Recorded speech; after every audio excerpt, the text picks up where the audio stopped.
हर दिन पावन में आज स्मरण करेंगे अनशन व्रती यतीन्द्रनाथ दास जी को। यतीन्द्रनाथ दास का जन्म 27 अक्टूबर 1904 को कोलकाता में हुआ था। 16 वर्ष की अवस्था में ही वे असहयोग आंदोलन में 2 बार जेल गए थे।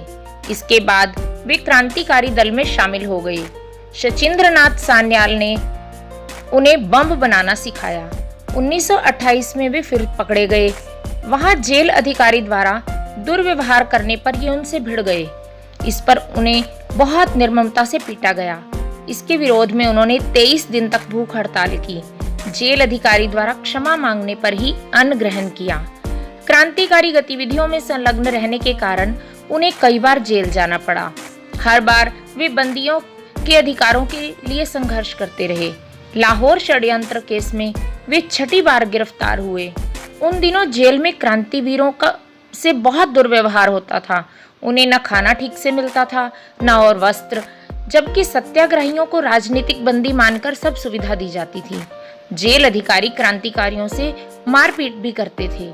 इसके विरोध में भगत सिंह और बटुकेश्वर दत्त आदि ने लाहौर के केंद्रीय कारागार में भूख हड़ताल शुरू कर दी।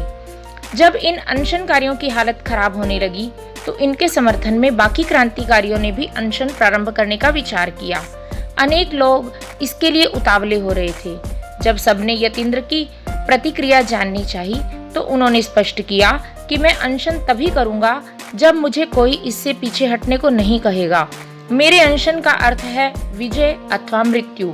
यतीन्द्र का मत था कि संघर्ष करते हुए गोली खाकर या फांसी पर झूलकर मरना आसान है, क्योंकि उसमें समय अधिक नहीं लगता, पर अनशन में व्यक्ति क्रमशः मृत्यु की ओर आगे बढ़ता है। ऐसे में यदि उसका मनोबल कम हो तो संगठन के व्यापक उद्देश्य को हानि होती है। यतीन्द्रनाथ का मनोबल ऊंचा था, अतः उनके नेतृत्व में क्रांतिकारियों ने 13 जुलाई 1929 से अनशन प्रारंभ कर दिया। जेल में यूं तो बहुत खराब खाना दिया जाता था, पर अब जेल अधिकारी स्वादिष्ट भोजन, मिष्ठान, केसरिया दूध आदि उनके कमरों में रखने लगे। सब क्रांतिकारी यह सामग्री फेंक देते थे, पर यतीन्द्र कमरे में रखे होने पर भी इन्हें छूते तक नहीं थे। अब जेल अधिकारियों ने जबरन अनशन तोड़वाने का निश्चय किया। वे बंदियों के हाथ पैर पकड़कर नाक में रबड़ की नली घुसेड़कर पेट में दूध डाल देते थे। जब यतीन्द्र के साथ ऐसा किया गया तो वे जोर जोर से खांसने लगे। इससे दूध उनके फेफड़ों में चला गया और उनकी हालत बहुत बिगड़ गई।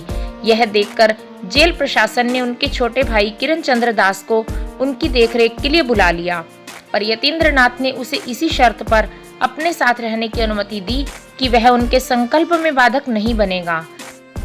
अगर आपने अभी तक हमारे चैनल को सब्सक्राइब नहीं किया है तो कृपया इसे सब्सक्राइब अवश्य कर लें, जिससे कि आपको प्रतिदिन इसी प्रकार की अच्छी जानकारी मिलती रहे। इतना ही नहीं, यदि उनकी बेहोशी की अवस्था में जेल अधिकारी कोई खाद्य सामग्री, दवा या इंजेक्शन देना चाहें तो वह ऐसा नहीं होने देगा।